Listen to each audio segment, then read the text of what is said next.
Todaro. Semakin tidak meratanya pola distribusi pendapatan, semakin tinggi juga laju pertumbuhan ekonomi.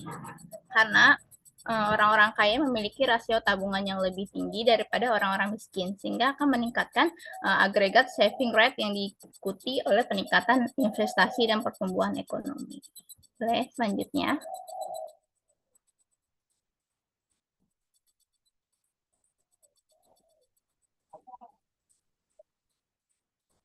Nah, selanjutnya di sini juga ada penyebab ketimpangan pendapatan.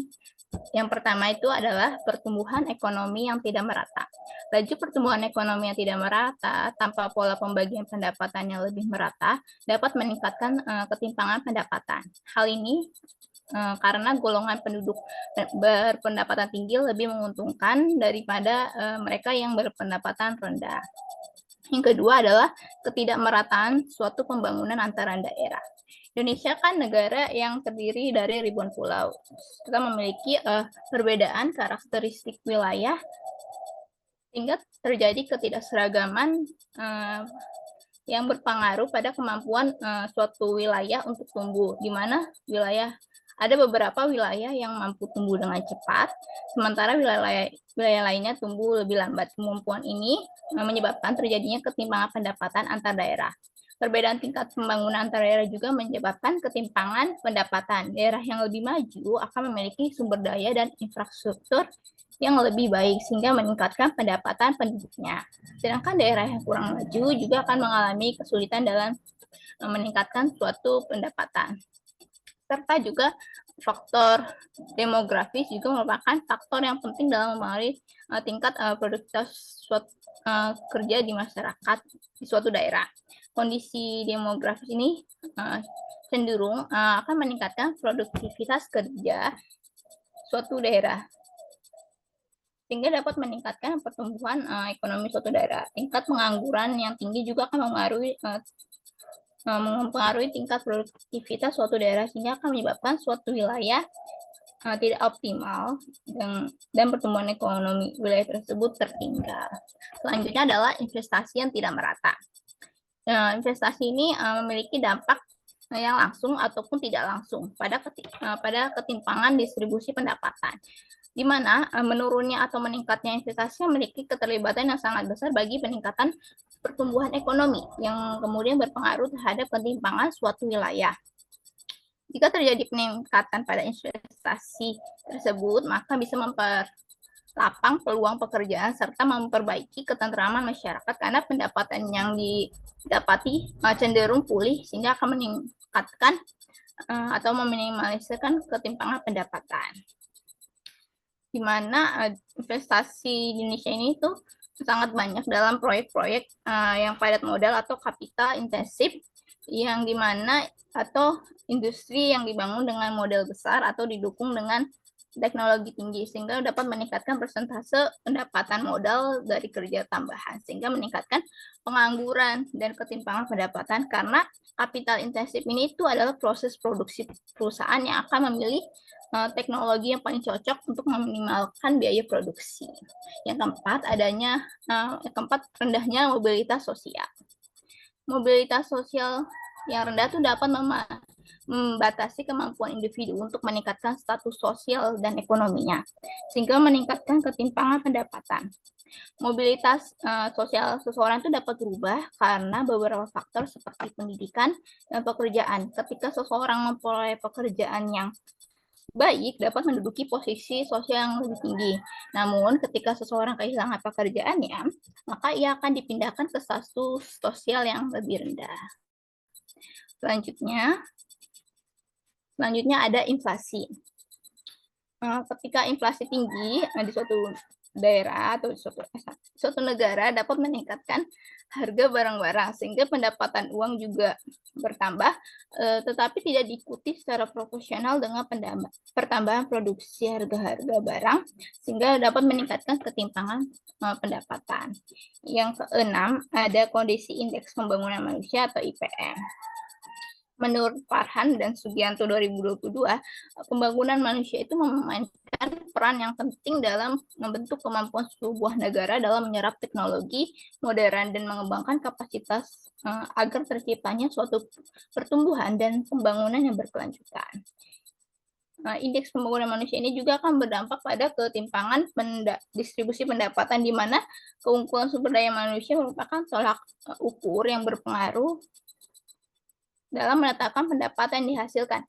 Para pekerja yang mempunyai pengetahuan serta kehandalan mulai dari pendidikan juga menjadi acuan untuk mencapai suatu standar kehidupan yang memadai. Melalui pendidikan juga dapat mendorong masyarakat untuk mengembangkan keunggulan SDM sehingga lebih baik, sehingga pantas mendapat pekerjaan yang tinggi dengan gaji yang sepadan. Selain itu juga sektor pendidikan juga berfungsi untuk mencapai suatu kualitas indeks pembangunan manusia yang lebih baik lagi. Dengan memperhatikan indeks pendapatan pembangunan manusia, ini dapat meminimalisir tingkat ketimpangan distribusi pendapatan. Maka harus dilakukan atau meningkatkan suatu 3 dimensi dasar, yaitu ada pendidikan, kesehatan, dan standar hidup manusia. Ketujuh, ada upah minimum. Upah minimum yang tidak sesuai dengan tingkat inflasi dan biaya hidup juga dapat meningkatkan ketimpangan pendapatan serta menyertakan dampak pengangguran. Yang ke-8 ada pengangguran. Pengangguran yang tinggi juga dapat meningkatkan ketimpangan pendapatan karena banyak orang yang tidak memiliki sumber pendapatan yang stabil. Semakin tingginya juga tingkat urbanisasi atau perpindahan penduduk dari kota besar ke juga akan meningkat, akan berakibat tidak adanya tersedianya lapangan pekerjaan. Yang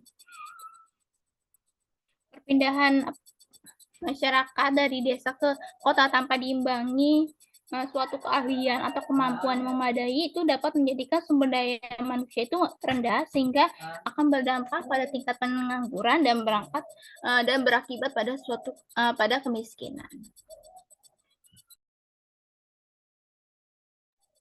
Oke, selanjutnya akan disampaikan oleh rekan saya. Selanjutnya ada dampak ketimpangan pendapatan terhadap pembangunan. Boleh. Slide selanjutnya. Oke, yang pertama ini ada ketidakstabilan sosial. Nah, ketimpangan pendapatan yang tinggi itu dapat menyebabkan ketidakpuasan di kalangan masyarakat, terutama pada masyarakat yang berpendapatan rendah, yang berpotensi memicu konflik sosial dan ketidakstabilan politik. Masyarakat yang merasa terpinggirkan mungkin akan melakukan protes atau tindakan yang dapat merugikan stabilitas sosial. Lalu yang kedua ini ada penghambatan pertumbuhan ekonomi.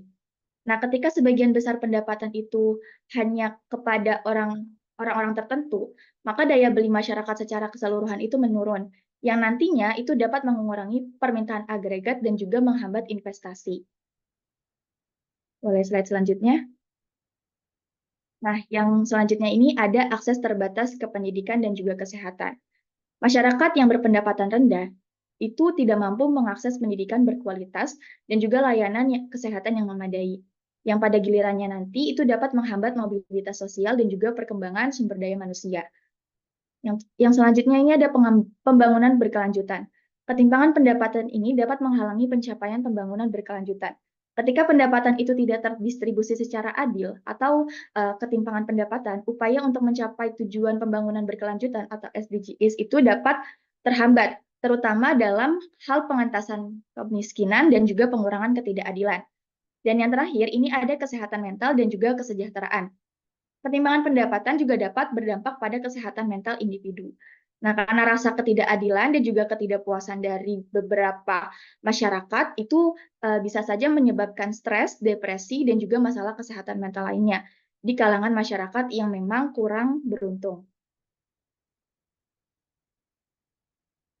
Nah, karena tadi sebelumnya kita sudah bahas penyebab dan dampak dari ketimpangan pendapatan terhadap pembangunan, di sini kita akan bahas tentang kebijakan untuk mengurangi ketimpangan pendapatan terhadap pembangunan.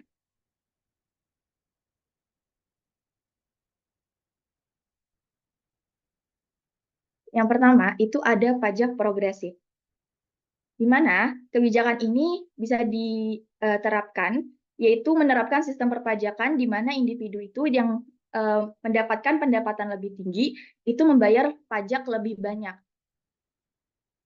Pendapatan dari pajak ini dapat digunakan untuk menyediakan layanan publik yang merata seperti pendidikan dan juga kesehatan, supaya para masyarakat itu jadinya merata gitu, mendapatkan pelayanan kesehatan dan juga pendidikan yang baik. Terus yang kedua ini ada program redistribusi. Program redistribusi ini maksudnya adalah untuk mengimplementasikan program sosial yang memberikan bantuan langsung kepada kelompok masyarakat yang berpendapatan rendah, serta mendukung inisiatif yang mendorong distribusi kekayaan yang lebih adil. Yang ketiga ada fokus pada penduduk termiskin. Kebijakan sosial perlu berfokus pada 40% penduduk termiskin untuk secara efektif mengatasi masalah ketimpangan pendapatan. Ini termasuk penyediaan akses terhadap pendidikan berkualitas, layanan kesehatan, dan juga kesempatan kerja, serta penerapan jaring pengaman sosial.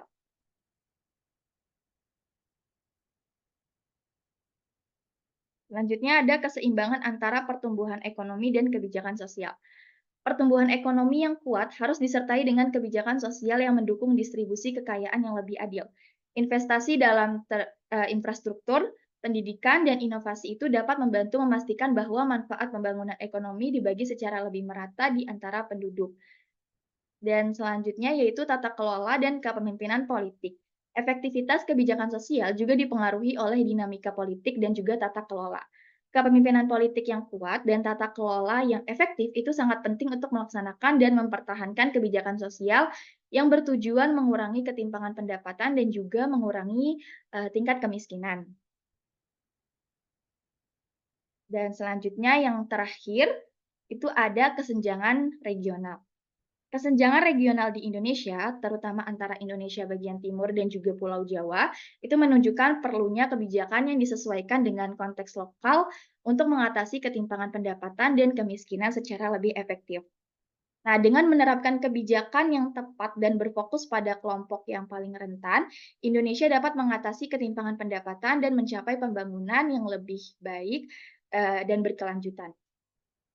Oke. Materi selanjutnya akan disampaikan oleh rekan saya.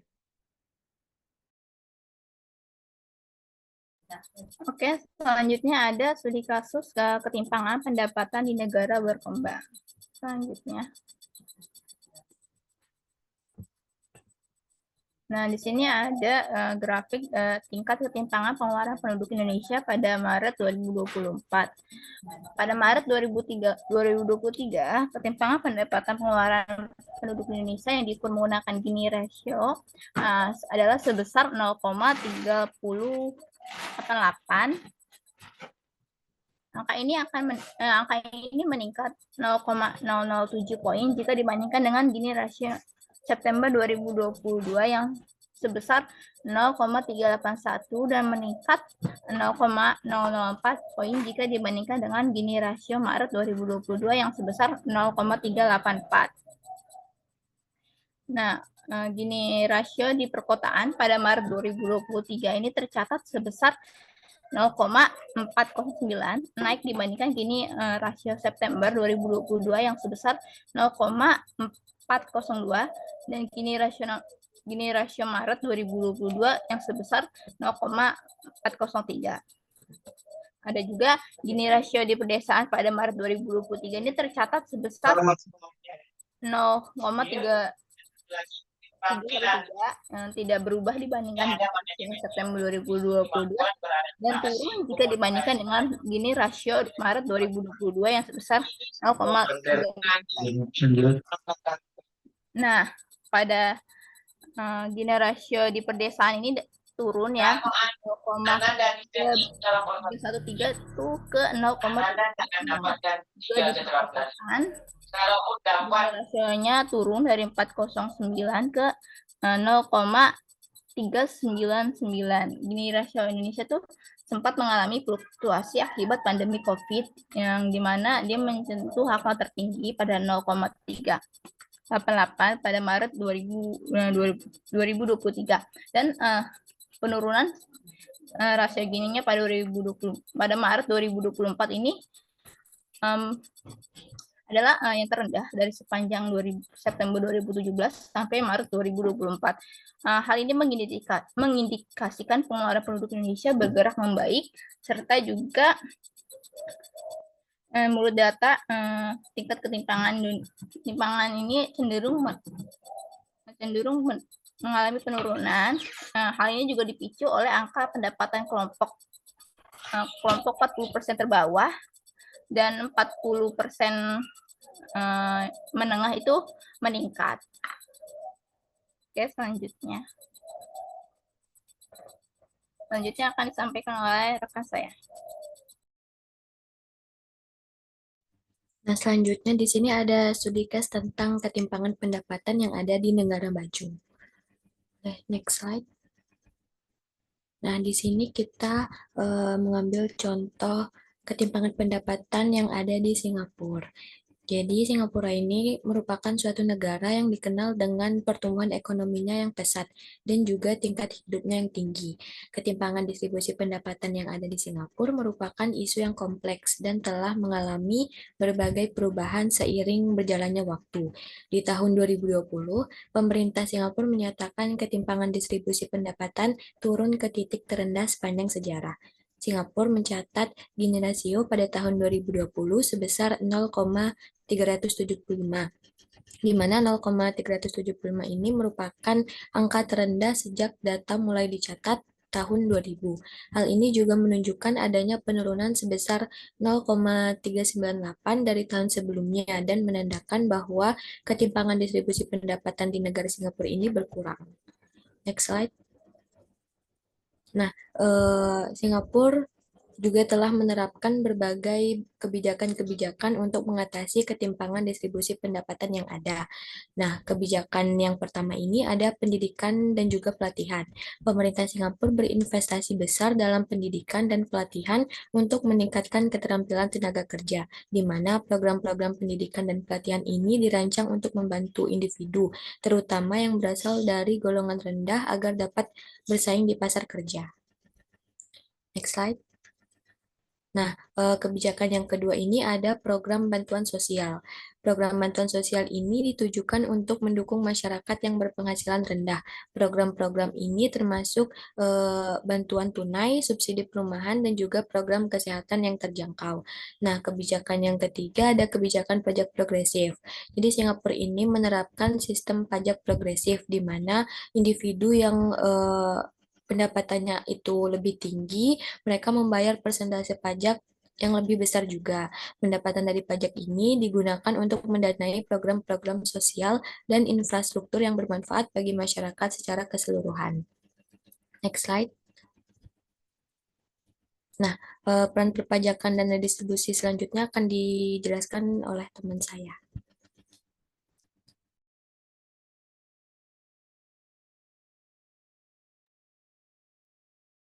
Baik, materi selanjutnya adalah peran perpajakan dan redistribusi dalam mengatasi ketimpangan. Perpajakan dan redistribusi merupakan dua alat penting yang digunakan oleh pemerintah untuk mengatasi ketimpangan distribusi pendapatan. Perpajakan merupakan sistem pengumpulan pendapatan negara melalui pungutan wajib atas penghasilan, kekayaan, atau konsumsi. Sedangkan redistribusi merupakan proses memindahkan kekayaan atau pendapatan dari satu kelompok masyarakat ke kelompok masyarakat yang lain. Tujuan dari redistribusi ini adalah untuk mengurangi ketimpangan pendapatan dan meningkatkan kesejahteraan masyarakat secara keseluruhan. Perpajakan memiliki peran yang sangat penting dalam mengatasi ketimpangan distribusi pendapatan. Hal ini dikarenakan perpajakan merupakan salah satu alat utama yang digunakan oleh pemerintah dalam melakukan redistribusi. Contohnya adalah pajak progresif yang termasuk dalam kebijakan redistribusi yang dilakukan oleh pemerintah. Nah, Pajak progresif merupakan sistem perpajakan yang tarif pajaknya meningkat seiring dengan bertambahnya jumlah objek pajak atau besaran penghasilan yang dikenakan pajak. Pajak progresif dalam kebijakan redistribusi ini memiliki potensi yang cukup yang cukup signifikan dalam membantu mengatasi ketimpangan distribusi pendapatan. Kontribusi pajak progresif dalam membantu mengatasi ketimpangan distribusi pendapatan itu adalah yang pertama pembiayaan program sosial. Jadi pajak progresif mengenakan tarif pajak yang lebih tinggi kepada individu atau entitas dengan penghasilan yang lebih tinggi. Dengan cara ini, pemerintah dapat mengumpulkan lebih banyak pendapatan dari masyarakat yang berpenghasilan tinggi, yang kemudian dana ini akan dialokasikan untuk membiayai berbagai program sosial seperti pendidikan, kesehatan, dan bantuan sosial. Yang kedua, meningkatkan kesejahteraan masyarakat. Penerimaan dari pajak progresif dapat digunakan untuk meningkatkan infrastruktur dan pelayanan publik yang bermanfaat bagi masyarakat luas, termasuk masyarakat yang berpenghasilan lebih rendah. Nah, oleh karena itu, kebijakan redistribusi memiliki peran yang sangat penting dalam mengatasi ketimpangan distribusi pendapatan. Secara keseluruhan, pajak progresif dan kebijakan redistribusi itu saling melengkapi dalam upaya mengatasi ketimpangan distribusi pendapatan. Perpajakan menyediakan sumber daya yang diperlukan untuk mendanai program sosial dan investasi publik. Sementara kebijakan redistribusi memastikan bahwa manfaat pertumbuhan ekonomi dapat dinikmati secara lebih merata oleh seluruh lapisan masyarakat.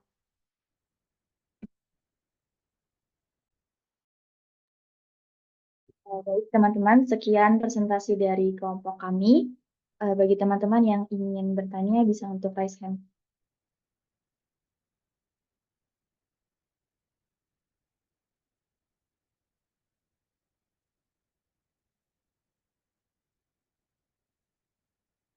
Oke, boleh untuk Anggra. Oke, terima kasih untuk kelompok yang memaparkan. Jadi di sini saya mau nanya, kalau misalkan nih di masa depan nanti kan bakal teknologi dan digitalisasinya tuh bakal berkembang ya. Nah, menurut kelompok kalian tuh perkembangan itu tuh bakal memperparah atau malah mengurangi ketimpangan pendapatan di negara seperti Indonesia ini sih gitu.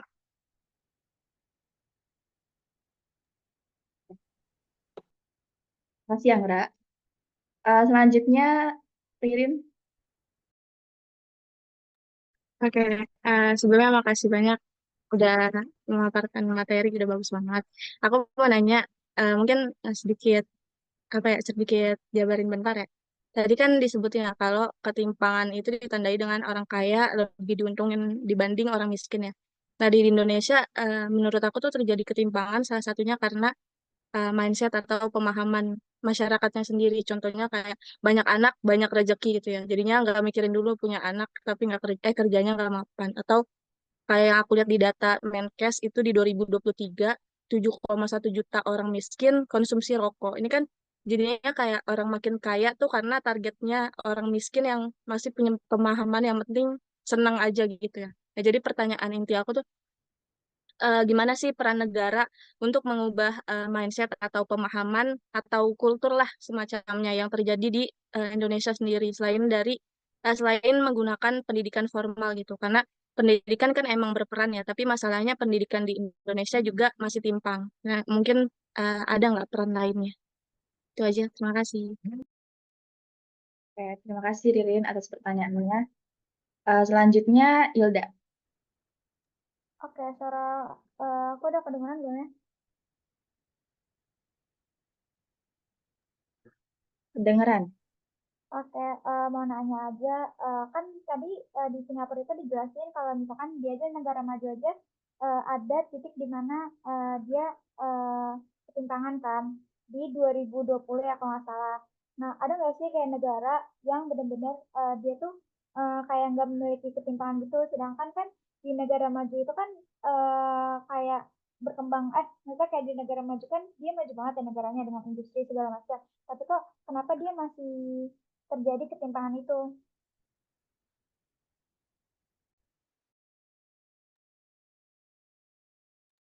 Sudah. Oke, baik, terima kasih Hilda atas pertanyaannya. Mungkin kita cukupkan dulu ya pertanyaannya sampai 3 dulu. Dan Kita izin berdiskusi terlebih dahulu.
Sudah?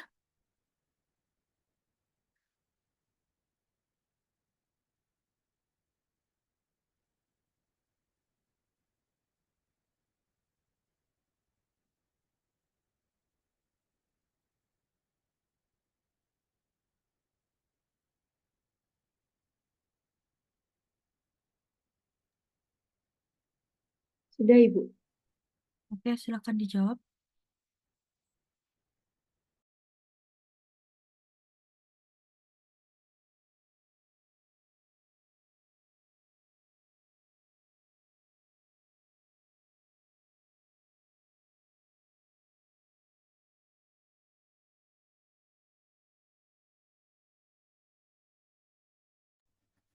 Ya, aku izin jawab pertanyaan dari Anggra tadi ya. Tadi kan pertanyaan Anggra, di masa depan kan nantinya bakal adanya perkembangan teknologi dan digitalisasinya. Terus apakah perkembangan itu bakal memperparah atau malah mengurangi ketimpangan pendapatan yang ada di negara berkembang seperti Indonesia? Jadi, jawabannya itu tergantung bagaimana kebijakan pemerintah dan sektor swasta itu mengelola perkembangan teknologi. Kalau akses ke teknologinya diperluas dan masyarakat diberi kesempatan untuk beradaptasi dengan perubahan, digitalisasi dapat membantu mengurangi ketimpangan. Tapi kalau kesenjangan digitalnya itu tetap besar dan tidak ada upaya untuk melindungi kelompok yang rentan, maka ketimpangannya itu bisa semakin tinggi atau semakin melebar gitu. Jadi tergantung dari bagaimana kebijakan pemerintah itu sendiri. Itu sih mungkin dari aku. Mungkin teman-teman kalau ada yang mau nambahin boleh. Izin mau nambahin dari jawabannya Cindy. Sebenarnya dampak dari perkembangan teknologi dan digitalisasi terhadap ketimpangan pendapatan di Indonesia ini juga sangat bergantung juga pada kebijakan pemerintah dalam memfasilitasi akses dan pelatihan bagi seluruh masyarakat. Nah, jika teknologi ini dikelola dengan baik, maka akan menjadikan alat untuk mengurangi ketimpangan. Nah, sebaliknya, jika tidak ditangani atau dengan tepat teknologi ini, maka akan mengakibatkan risiko ketimpangan akan meningkat. Nah, dampak dari teknologinya jika dikelola dengan baik, maka ada pemberdayaan UKM. Maka UKM itu akan diberdayakan dengan transformasi digital, sehingga UMKM ini tuh bisa menjadi tulang punggung ekonomi dan bisa meningkatkan pertumbuhan dari ekonomi. Serta kalau dampak negatifnya kalau nggak dikelola dengan baik teknologinya, maka akan meningkatkan pengangguran. Nah, digitalisasi ini kan dapat menggantikan beberapa pekerjaan ya, terutama di sektor-sektor yang kurang terampil untuk SDM-nya. Maka bisa dapat meningkatkan pengangguran di kalangan masyarakat yang tidak memiliki keterampilan di bidang digital. Itu sih kurang lebihnya dari aku. Gimana Anggra? Bisa diterima jawabannya? Ya, terima kasih Okta dan Cindy. Nah, baik, selanjutnya saya akan menjawab pertanyaan dari Ilda. Tadi kan pertanyaan dari Ilda itu, Singapura itu di tahun 2020 ada ketimpangan pendapatan juga ya, padahal dia itu udah negara maju. Nah, ada nggak negara yang benar-benar nggak pernah ada ketimpangan pendapatan? Nah, jadi menurut kelompok kami, hampir semua negara, baik itu negara maju, berkembang, itu pasti menghadapi ketimpangan pendapatan dalam beberapa bentuk.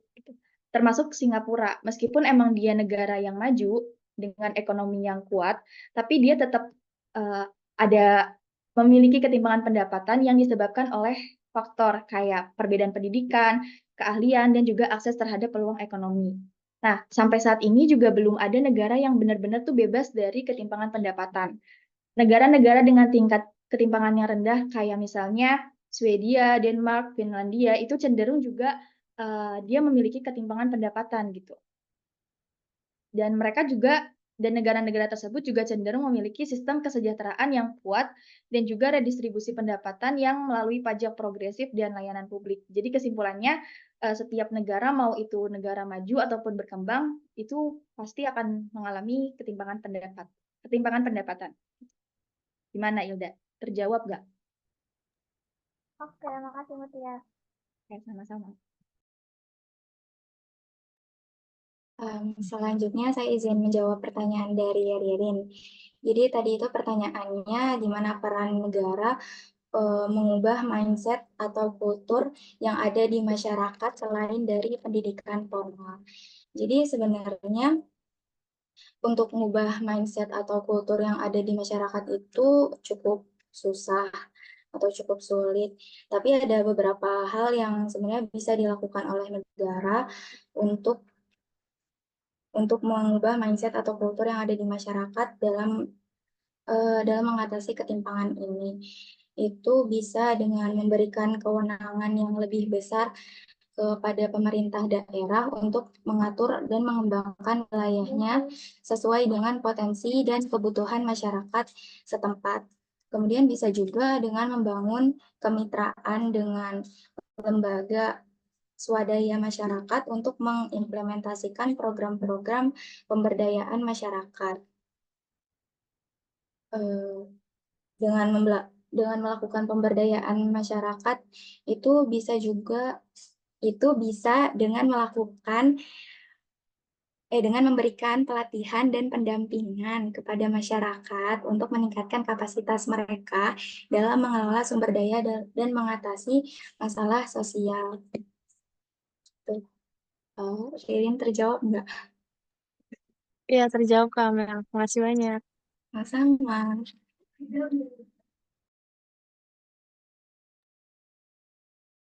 Karena waktu masih tersisa, boleh buat teman-teman yang mau bertanya, silahkan.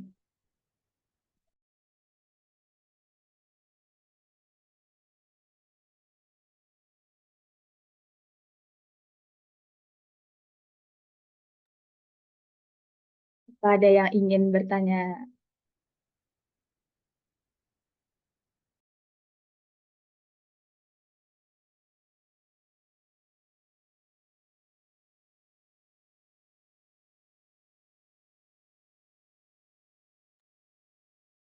Nggak ada yang mau nanya nih?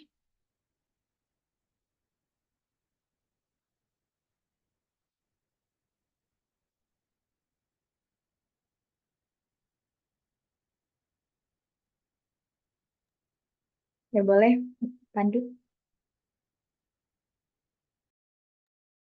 Ya, terima kasih sebelumnya untuk kelompok kelima ya atas pemaparan materinya. Di sini saya mau nanya, mungkin lebih ke keterkaitan pajak juga dengan ketimpangan, di mana yang kita tahu juga bahwa Indonesia ini untuk pajak penjualan barang mewah ya, itu persentasenya tinggi banget, bahkan dibandingkan negara-negara maju pun ini cukup tinggi gitu. Bahkan bisa lebih dari 100% dari harga barang tersebut.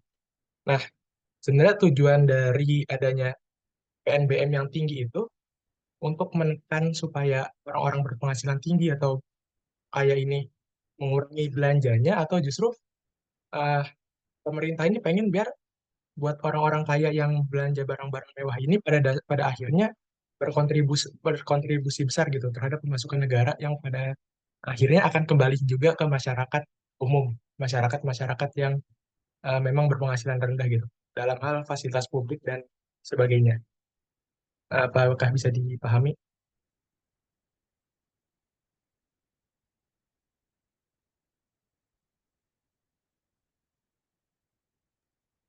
Saya paham, Pandu. Kasih atas pertanyaannya. Oke, Ya, selanjutnya Azura. sama-sama. Baik, terima kasih Mutia atas kesempatannya. Saya ingin bertanya, tadi kan salah satu upaya ya untuk mengurangi tingkat ketimpangan distribusi pendapatan itu dengan adanya redistribusi pendapatan dengan pajak progresif ya. Nah, menurut kelompok kalian, apakah kebijakan pajak progresif ini tuh benar-benar efektif untuk mengurangi ketimpangan distribusi pendapatan, atau justru itu malah beresiko kepada investasi di Indonesia, karena kan kalau misalkan pajak yang tinggi ya, itu investor pasti akan merasa itu sebagai penghalang bagi mereka gitu. Nah, bagaimana kira-kira caranya gitu untuk menyeimbangin kebijakan pajak progresif, tapi investor yang masuk ke Indonesia juga tetap meningkat gitu. Apakah bisa dipahami? Terima kasih Ajura atas pertanyaannya. Oke, selanjutnya boleh untuk Kayla. Oke, baik. Terima kasih Mutia dan kelompok 5 atas kesempatannya. Tadi kan di bagian kebijakan untuk mengurangi ketimpangan pendapatan itu ada untuk fokus pada penduduk termiskin kan ya. Nah, itu kan berfokusnya pada 40% penduduk termiskin untuk mengatasi masalah ketimpangan pendapatan. Nah, pertanyaannya di sini, bagaimana sih cara kita itu untuk mengukur keberhasilan kebijakan yang berfokus pada 40% penduduk ini terhadap misalnya akses pendidikan yang berkualitas atau terhadap kesempatan kerja gitu. Apakah ada peningkatan atau perubahan yang signifikankah kalau misalkan berfokus pada 40% penduduk termiskin tersebut untuk mengatasi masalah ketimpangan pendidikan yang ada di Indonesia. Apakah pertanyaannya jelas, Mutia? Oke, jelas, Kai. Makasih atas pertanyaannya. Oke, terima kasih juga, Mutia. Kita izin diskusi terlebih dahulu ya.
Sudah?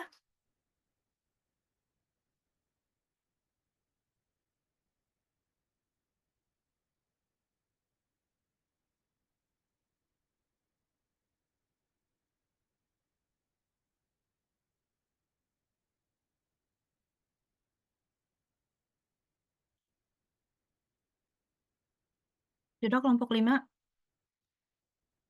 Sebentar, Ibu. Oke.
Sudah?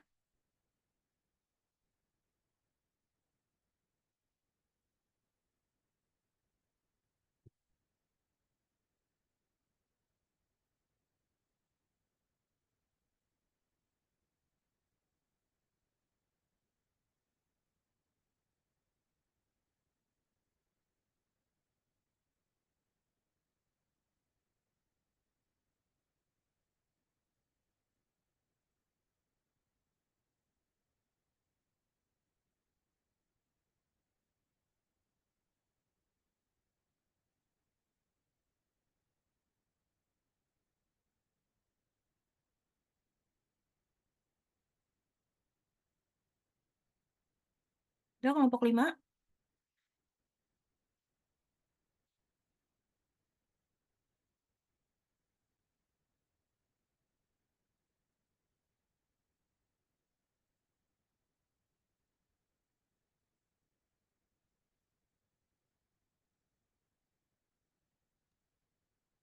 Sudah. Izin menjawab pertanyaan dari Zura ya. Jadi pertanyaannya itu tadi, kebijakan progresif itu kan bisa mengurangi distribusi pendapatan atau malah mengurangi investasi. Terus gimana cara ngimbanginnya gitu kan. Nah, sebenarnya kan pajak progresif itu memiliki dampak yang positif terhadap terhadap ketimpangan distribusi pendapatan. Tapi juga menimbulkan kekhawatiran akan dampak negatifnya terhadap investasi. Nah, untuk ngimbanginnya itu bisa dengan bisa dengan kebijakan yang lebih komprehensif gitu. kebijakannya itu kayak memberikan insentif pajak bagi kegiatan investasi tertentu, kayak kegiatan penelitian atau pengembangan, atau investasi di daerah yang kurang berkembang. Kemudian juga bisa dengan menjaga stabilitas kebijakan fiskal untuk memberikan kepastian hukum bagi investor. Lalu bisa juga dengan melakukan peningkatan kualitas infrastruktur dengan melakukan investasi dalam infrastruktur yang memadai dan akan menarik investasi swasta. Mungkin kurang lebih seperti itu. Baik, terima kasih Amel. Sama-sama.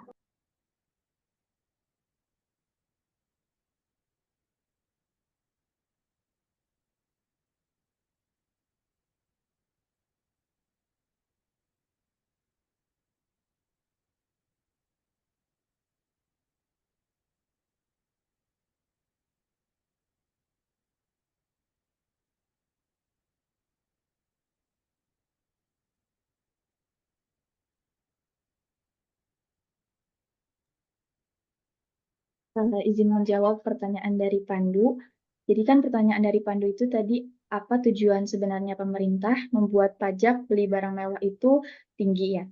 Jadi jawabannya adalah tujuan utama pemerintah dalam menetapkan pajak tinggi pada barang-barang mewah itu yang pertama itu untuk mengendalikan konsumsi. Jadi pajak tinggi pada barang mewah itu bertujuan untuk mengendalikan pola konsumsi masyarakat terhadap barang-barang yang tidak diperlukan secara esensial. Nah, dengan demikian konsumsi itu dapat lebih diarahkan pada kebutuhan dasar.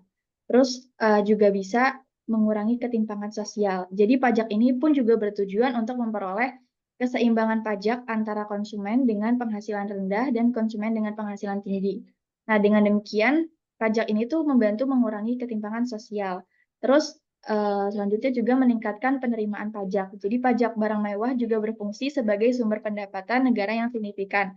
Dengan menetapkan tarif pajak yang tinggi, pemerintah dapat meningkatkan potensi penerimaan negara. Nah, dengan demikian pajak barang mewah itu tidak hanya bertujuan untuk mengendalikan konsumsi saja, tapi juga untuk mencapai keseimbangan sosial dan juga ekonomi yang lebih adil. Terjawab, Pandu? Terjawab. Berarti dengan kata lain tuh dia pemerintah nih biar orang kaya ini nggak beli barang mewah, terus dia bisa beli barang-barang yang lebih mendasar ya.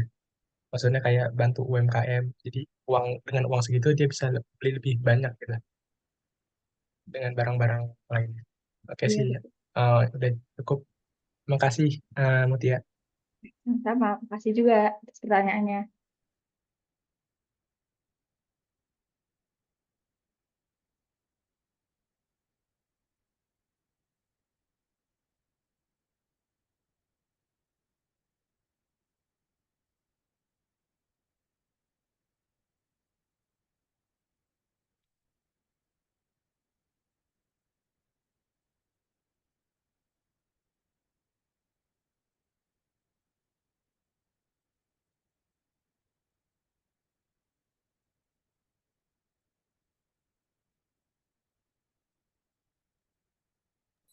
Oke, izin jawab pertanyaannya Kayla. Pertanyaannya Kayla kan bagaimana cara mengukur keberhasilan kebijakan yang berfokus pada 40% penduduk termiskin terhadap misalnya akses pendidikan, dan apakah ada peningkatan atau perubahan yang signifikan kalau misalnya berfokus pada 40% penduduk miskin tersebut. Untuk mengukur keberhasilan kebijakan yang berfokus pada 40% penduduk miskin itu dapat dilihat dari indikator keberhasilannya. Contohnya dari akses pendidikan yang berkualitas. Yang pertama itu dari tingkat partisipasi sekolah. Contohnya meningkatnya jumlah anak usia sekolah yang terutama dari kelompok miskin, kemudian juga penurunan angka buta huruf di kalangan dewasa dan anak-anak pada kelompok termiskin juga, kemudian kualitas pendidikan di mana ada peningkatan kualitas pendidikan.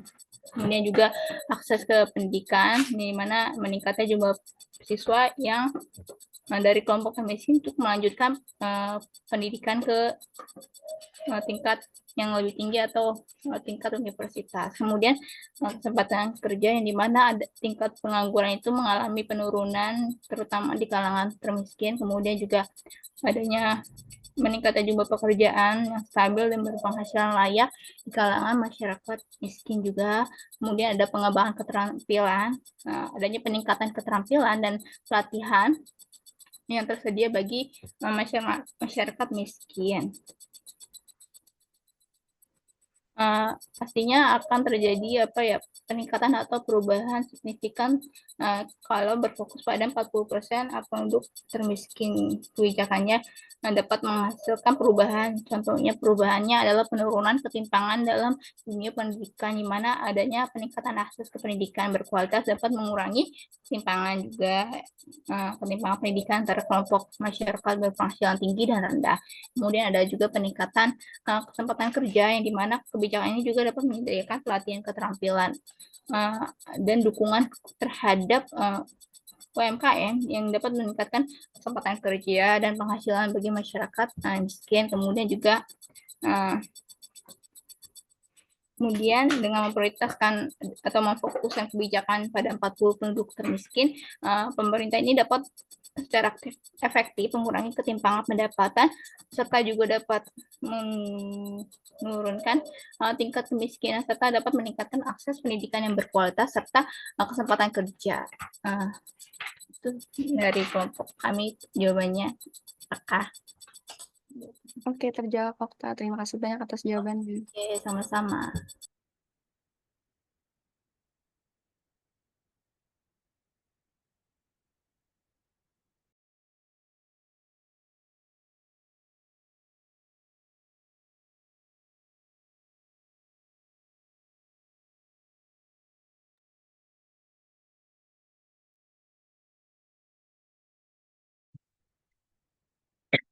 Oke, sudah. Silakan ditutup kelompok 5. Kalau sudah tidak ada yang bertanya, tidak ada tambahan. Sekian presentasi dari kelompok kami. Terima kasih bagi teman-teman yang sudah bertanya. Kurang lebihnya mohon maaf. Saya kembalikan ke Bu Ringga.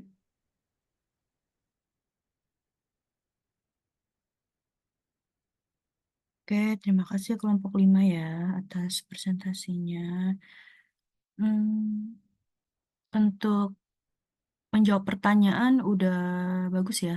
Jadi kayaknya saya nggak banyak harus menambahkan. Dari beberapa pertanyaan tadi tuh udah oke kok jawabannya. Sebentar.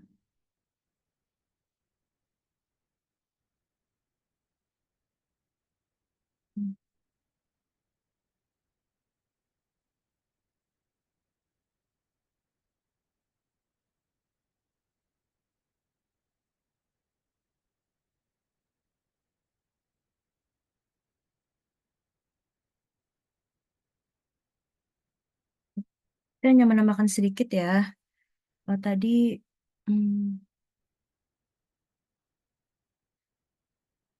pertanyaannya peran negara dalam mengubah mindset nih masyarakat gitu ya.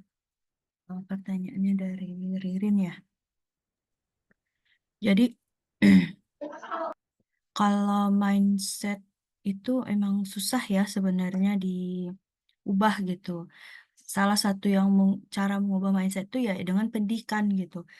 Jadi bagaimana cara pemerintah untuk mengubah mindset masyarakat gitu, terutama masyarakat miskin yang masih berpikir banyak berpikir yang negatif gitu ya, atau enggak yang udahlah udah segitu aja penghasilannya atau apa gitu, yang membuat ketimpangan ekonomi itu semakin terasa gitu.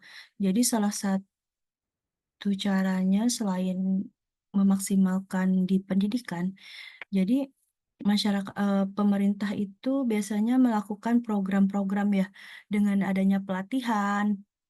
Jadi pelatihan-pelatihan atau keterampilan gitu. Ada juga misalnya program yang seperti tadi yang disebutkan sama kelompok 5 yang dengan bantuan misalnya dengan kerjasama dengan LSM gitu. Seperti misalnya ada kelompok tani. Jadi misalnya di lingkungan itu petani, jadi masyarakat itu, jadi ada kelompok tani itu nanti misalnya pemerintah memberikan subsidi. Nah, subsidi misalnya berbentuk benih gitu, bibit. Nah, bagaimana pemerintah memberikan bibit itu? Tidak hanya dari bibitnya saja gitu, juga ada pelatihan-pelatihannya gitu, seperti itu ya. Terus selanjutnya pemerintah itu memberikan apa dengan adanya infrastruktur digital ya sama akses teknologi itu salah satu cara pemerintah untuk mengubah mindset masyarakat gitu untuk memperbaharui pemikiran mereka gitu. Jadi seperti contohnya kemarin kita kasih contoh prakerja ya. Nah, jadi dengan adanya digitalisasi itu kan kita bisa mengakses di mana saja gitu. Jadi mindset mereka bisa berubah gitu. Oh, ternyata kita yang tinggal di pelosok pun bisa kok mendapatkan misalnya pelatihan atau penambahan ilmu yang tidak harus kita datang nih ke kota gitu, seperti itu.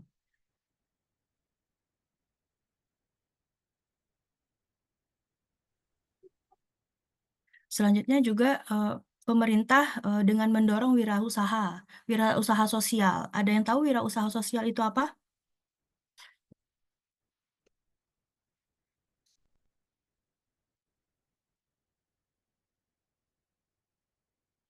Biasanya wirausaha sosial itu tujuannya fokusnya adalah mengentaskan kemiskinan. Jadi misalnya si A nih punya usaha. Nah, tetapi dia memanfaatkan misalnya masyarakat sekitar. Jadi misalnya ada tuh misalnya apa ya misalnya mereka membuat kerajinan tangan atau misalnya oleh-oleh gitu. Akhirnya mereka memberdayakan masyarakat sekitar kan.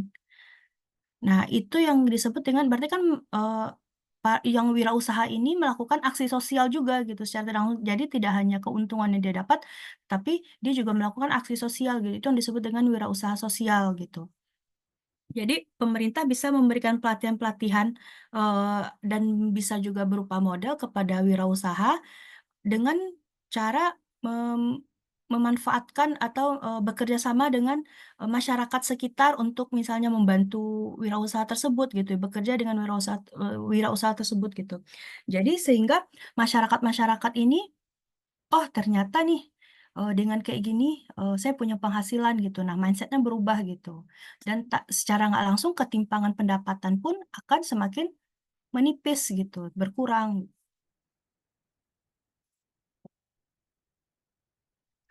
Selanjutnya ini ya, apakah tadi siapa ya ini yang menanya apakah ada negara yang tidak mengalami ketimpangan pendapatan gitu? Sebenarnya di mana-mana pasti ada ketimpangan. Di New York, negara yang sudah maju, Amerika ya, negara yang sudah maju pun sangat-sangat maju itu pasti ada gitu. Jadi mungkin ya kalau kayak kita lihat seperti tadi di contoh Singapura ya. Nah, Singapura itu mungkin ya kita lihat ya misalnya oh gedung-gedung kalau kita pergi jalan-jalan mungkin ada teman-teman yang udah pergi ke Singapura gitu ya. Atau misalnya melihat di YouTube atau di sosial media lah gitu. Nah, yang terlihat kan yang bagus-bagus saja kan.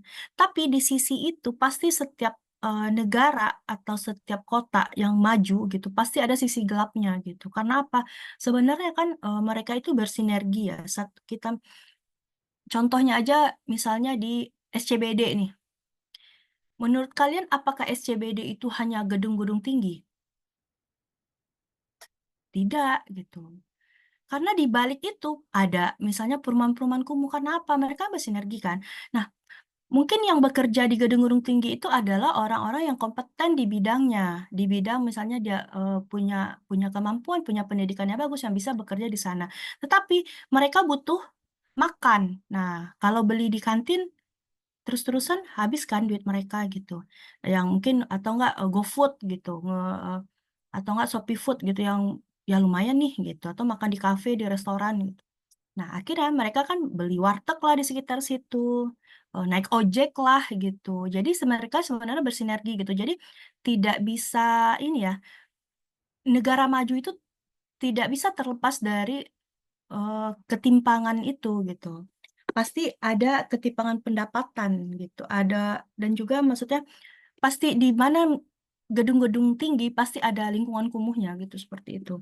Kita kasih contoh misalnya Finlandia. Tahu kan kalau Finlandia itu udah negara maju secara pendidikannya dia yang paling terbaik di dunia gitu ya. Tetapi Finlandia ini tetap ada ketimpangan pendapatannya, walaupun sebenarnya ketimpangan ini rendah dibanding negara-negara lain gitu. Karena secara umum yang kita tahu ya, secara kebijakan-kebijakan yang dikeluarkan oleh pemerintah itu sangat pro rakyat gitu. Terus pendistribusian pajak dan subsidi pun sangat bagus gitu. Pendidikan di sana nggak ada pengeluaran sama sekali untuk pendidikan gitu. Tapi jadi ketimpangan itu masih ada nih gitu. Contohnya misalnya apa sih yang menyebabkan Finlandia itu adanya ketimpangan pendapatan gitu di negara Finlandia. Misalnya dengan adanya penyusutan penghasilan gitu di kelas menengah gitu. Misalnya pasti, jadi tidak hanya pendapatan itu dimanapun pasti tidak hanya stabil aja, pasti ada saatnya dia menurun. Nah, yang sering fluktuatif itu pendapatan itu biasanya dari kelas menengah ke bawah. Nah, kalau pendapatan di kelas menengah ke atas biasanya lebih stabil atau bahkan lebih meningkat gitu. Sepertinya kayak tadi, oh yang beli rokok nih. Nah, rokok siapa yang beli? Masyarakat tingkat bawah kebanyakan kan. Nah, yang diuntungkan siapa dari situ? Yang paling diuntungkan, mungkin kalau pedagang rokok, yang pedagang ya, mereka punya keuntungan di dalam itu. Tapi yang paling diuntungkan adalah ya perusahaannya kan, berarti tingkat atasnya gitu, kalangan atasnya gitu. Nah, jadi misalnya ini nih gara-gara Bapak penghasilan 100.000 sehari, gara-gara rokoknya 30.000 harusnya bisa beli gas, beli minyak, beli apa, beli token gitu. Akhirnya habis 30.000 nih buat beli rokok sehari. Nah, kebanyakan kayak gitu orang mengeluh ya. Nah, jadi tetap saja ya, tidak hanya di Indonesia gitu, bahkan di negara Finlandia yang sudah maju dan stabil pun gitu, mengalami hal tersebut gitu.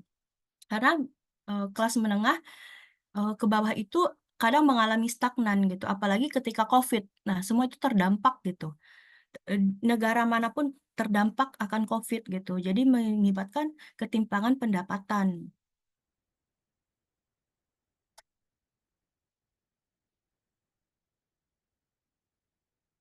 Selanjutnya yaitu pertanyaan dari Pandu. Kenapa sih pemerintah membebankan pajak pertambahan nilai untuk barang mewah itu lebih besar? Itu tadi udah dijawab ya sama kelompok 5. Jadi, bentar.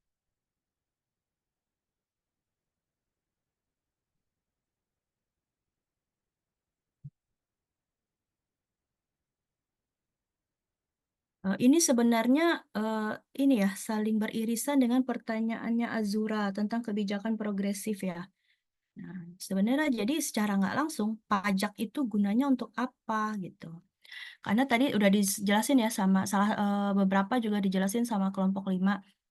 Tujuan pemerintah adalah mengurangi konsumsi barang mewah. Nah, yang seperti kita ketahui barang mewah itu rata-rata datangnya dari mana? Dari luar negeri gitu.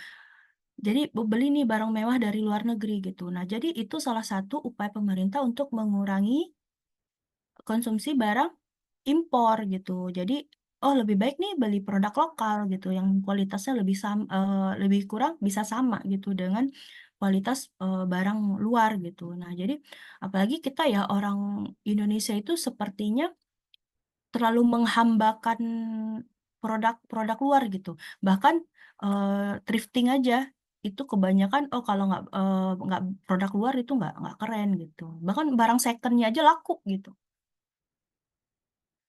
Nah, selanjutnya tujuan dari pemerintah membebankan pajak itu yaitu ya pasti tadi seperti yang dibilang ya, itu sebagai sumber pendapatan negara, terus mengurangi impor barang mewah tersebut. Nah, terus yaitu misalnya mengurangi dampak lingkungan juga bisa nih, karena dampak lingkungan itu maksudnya sampah yang dihasilkan ya, dari emisi yang dihasilkan ke sampah yang dihasilkan oleh barang-barang mewah tersebut gitu. Nah, biasanya artis-artis lah atau pejabat-pejabat kita itu banyak beli-beli barang mewah gitu. Nah, nanti kalau mereka itu alasannya sih sebagai investasi ya, tapi apa dampaknya gitu. Nah, kadang barang-barang mewah itu seperti misalnya tas apa ya, yang pakai kulit buaya gitu. Nah, jadi kan itu akhirnya apa? Eh, secara nggak langsung nanti bisa ya membuat buaya itu langka lama-lama gitu. Nah, jadi bisa memerlukan bahan bakunya yang susah didapat gitu. Terus seringkali memiliki dampak lingkungannya yang lebih besar gitu. Makanya tujuan pajaknya yang lebih tinggi untuk secara nggak langsung pemerintah itu pengen nih mengurangi masyarakat mengurangi konsumsi tersebut gitu. Banyak ya contoh ya. Misalnya mereka belanja nih ke luar negeri bawa beli tas Hermes gitu ya. Terus tahu-taunya di di bandara di stop. Totonya misalnya mereka belinya harga 30 juta ternyata pajaknya 50 juta gitu. Nah, dari kasus-kasus seperti itu akhirnya mereka berpikir nih, sayang juga ya duit, masa harganya cuma 30 juta gue beli, ternyata gue bayarnya jadi 80 juta nih karena pajaknya 50 juta gitu. Jadi ya udahlah mending beli produk lokal aja seperti itu. Nah, terus kalian udah belajar pajak? Ada mata kuliah perpajakan belum ya? Belum, Bu. Oh, belum ya. Atau kayaknya perpajakan itu konversi ya untuk semester 5. Jadi gini ya, kalau pajak itu misalnya kalau kita punya penghasilan, biasanya kan hitungnya per tahun ya. Kalau kita punya penghasilan 60 juta per tahun, misalnya kan kita pajaknya 5% nih, pajak penghasilannya 5%. Terus kalau punya penghasilan lebih dari 60 juta, misalnya 100 juta atau 200 juta, penghasilan dipajak kena pajak itu kalau nggak salah 15% gitu. Apakah itu misalnya 200%-nya 200 jutanya dikaliin 15% gitu. Jadi enggak gitu. Pajak progresif itu dia ada tingkatannya. Misalnya, jadi ada penghasilan yang kena pajak dan juga ada penghasilan yang tidak kena pajak. Nah, kalau penghasilan kena pajak itu disingkat dengan PKP dan tidak kena pajak itu yaitu PTKP. Jadi saya ini aja ya, bahas singkat aja ya. Jadi PTKP itu di Indonesia ditetapkan berdasarkan undang-undang adalah sebesar 54 juta. Nah, jadi misalnya gini, saya punya penghasilan misalnya 10 juta sebulan. Saya punya penghasilan 10 juta sebulan, berarti kalau setahun, berarti saya dapat 120 juta. Nah, 120 juta itu, apakah, berarti kan kalau ada ya di undang-undang bisa dilihat nanti di undang-undang perpajakan, untuk pajak penghasilan itu misalnya 15, kalau misalnya 120 juta itu berarti penghasilannya di atas 60 juta, berarti itu pajaknya 15%. Nah, bukan 120 juta itu dikali 15%, tapi dia ada tingkatan-tingkatannya. Nah, jadi penghasilan 120 juta ini dikurangi dulu dengan PTKP-nya. PTKP sebesar 54 juta. Berarti misalnya 120 dikurang 54 itu dapatnya 66 juta. Nah, 60 berarti sisanya 66 juta. Nah, 66 juta ini yang akan dipajak. Nah, 66 juta ini nanti kan penghasilan sampai 60 juta itu dia pajaknya itu 5%. Nah, yang 60 jutanya dari yang 120 dikurang 54 yang PTKP sisanya 66. Nah, 66 ini 60-nya dikalikan 5%. Itu. Berarti berapa? 60 juta. Berapa? 30. Berapa? 60 juta dikali 5% berapa? Bisa ada yang cari?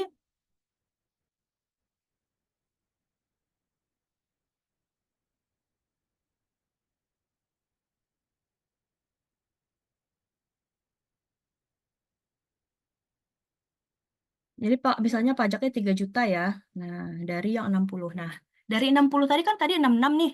Nah, yang 6 juta sisanya itu yang dikalikan 15%-nya gitu. Berapa? 15% dikali 6 juta. Berarti 900.000. Berarti saya harus bayar pajak selama setahun itu dengan penghasilan saya 120 juta, itu sebesar 3.900.000 gitu. Nah, tapi biasanya kalau pengusaha pekerja formal itu biasanya sudah dipotong pajaknya ya secara langsung gitu oleh perusahaan gitu. Nah, tapi dia itu wajib melakukan lapor pajak gitu. Misalnya kalau misalnya pajak kita di tahun 2024 ini, kita wajib melaporkan itu sampai akhir Maret di 2025 gitu. Jadi kalau itu kalau yang formal. Bagaimana kalau yang informal? Nah, kalau yang informal itu kebanyakan di Indonesia itu kan nggak punya NPWP ya. Nah, tapi kalau yang sudah punya NPWP itu wajib melaporkan pajaknya gitu. Jadi jika kita penghasilan di bawah 60 juta, kita nggak dikenakan pajak. Tetapi tetap kita wajib melaporkan penghasilan gitu, seperti itu. Jadi bisa dikira-kira. Jadi misalnya kalian punya NPWP nih, gitu. Biasanya kalau wirausaha harus punya NPWP juga untuk surat-surat perizinan segala macam gitu. Nah, mereka itu wajib melakukan lapor pajak juga, walaupun sebenarnya dia nggak harus bayar pajak gitu. Yang penting terlaporkan penghasilannya berapa gitu. Salah satu tujuannya pajak progresif dan pajak ini seperti yang dibilang adalah untuk subsidi sebenarnya. Subsidi kepada masyarakat. Dalam bentuk apa? Nah, misalnya pemerintah itu memberikan manfaat, misalnya kan dari APBN itu 20% ya untuk pendidikan gitu. Nah, jadi eh, diambillah dari situ gitu, dari pajak barang mewah dan pajak progresif itu gitu. Nah, tujuannya adalah misalnya meningkatkan pelayanan pendidikan gitu yang dirasakan masyarakat. Jadi secara nggak langsung masyarakat kaya itu akan memberikan subsidi gitu kepada masyarakat yang miskin atau yang menengah ke bawah. Seperti itu. Ada yang ingin ditanyakan?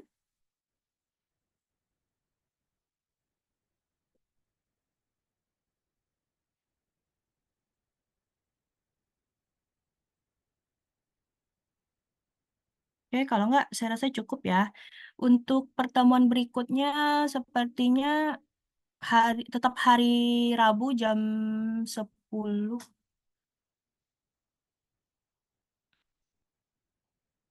Tapi kita online dulu ya buat minggu depan. Tetap sesuai jadwal ya.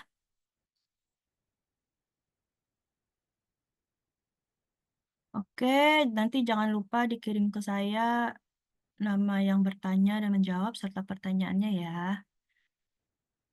Oke.